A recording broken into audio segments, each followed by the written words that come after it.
I don't even know where to start or what to say exactly, but I will try my best.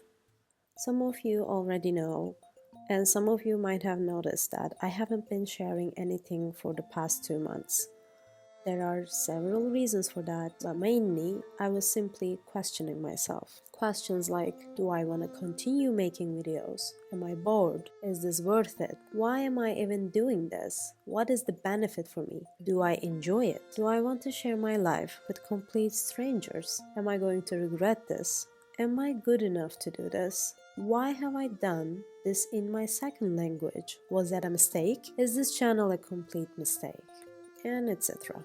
And it wasn't even just about this channel or YouTube. It was about creating anything. I'm someone who is multi-passionate about art, therefore about creating. I know I'm not alone in this. In my case, I have always been that way. I wanted to write novels, poems, children's book, paint with oil, watercolor, charcoal, acrylic, make ceramics, do interior design, fashion design, play the guitar, piano, cook like a chef, make my own clothes and accessorizes, design jewelry, make films and videos, take photos, and more. And for the record, I did and still do most of these. I gave myself a chance to shine as much as I could. Being multi-passionate has its perks and inconveniences. I always have something to feel excited about, an urge to create what's in my mind. I have several ways to express my emotions, so I feel inspired most of the time. Even when I feel stuck creatively, I might end up making a delicious meal and expressing my creative energy that way. The perks are wonderful, but recently I've been faced with the inconveniences. I was starting to see myself as a master of none, easily distracted. I found myself wishing I had just one passion so I could focus all my energy on it and become a professional. That way, I wouldn't have to worry about who I was, I wouldn't feel anxious about sharing my work, I wouldn't need to think twice. It would have been decided.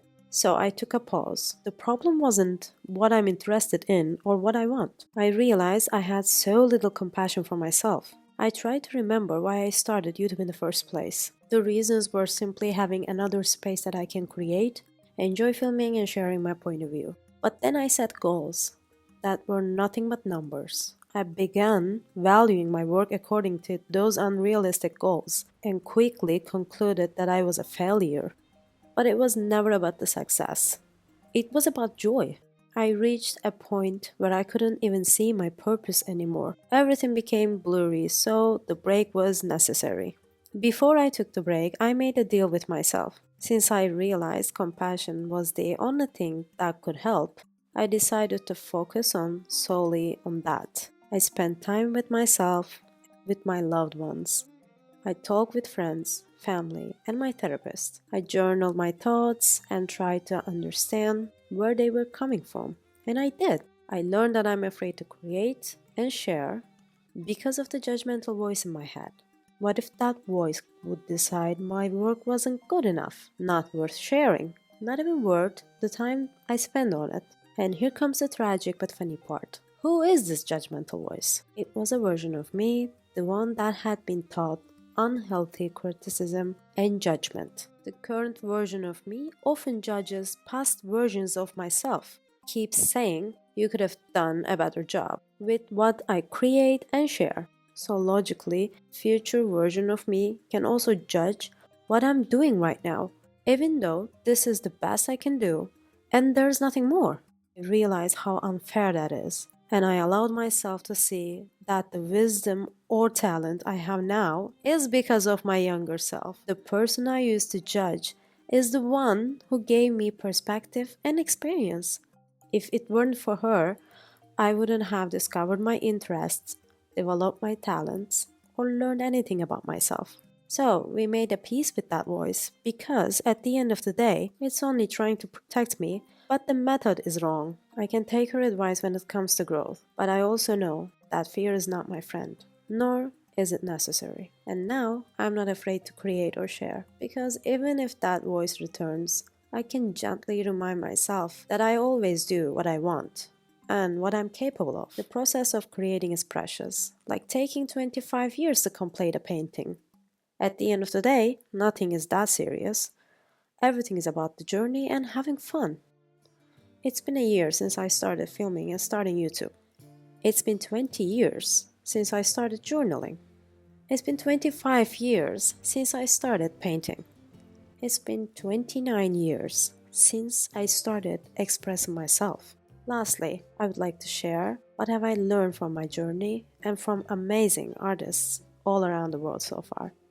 Creating is hard, but it's worth it every time. There is no such a thing as perfect. And this fact is giving such a comfort we all need in our heads. When it comes to creating art, there is no right or wrong. There is only what's authentic and unique. And no, it's not that hard when you follow your heart. There are many amazing, talented people. Someone else's success doesn't take anything away from you. In fact, there's wonderful creative meadow with endless resources, so we can all pasture. You don't need to share your big ideas with people who think small. And no, that's not their fault. Nobody should shine less or shrink themselves just because others feel intimidated. Actually, we need more people to shine, especially women, because we inspire one another. We should be proud of ourselves and time allow our creative energy to flow. We should appreciate people, nature, and our emotions because that's what it's all about. Thank you for being here. I'm dedicating this video to all creators.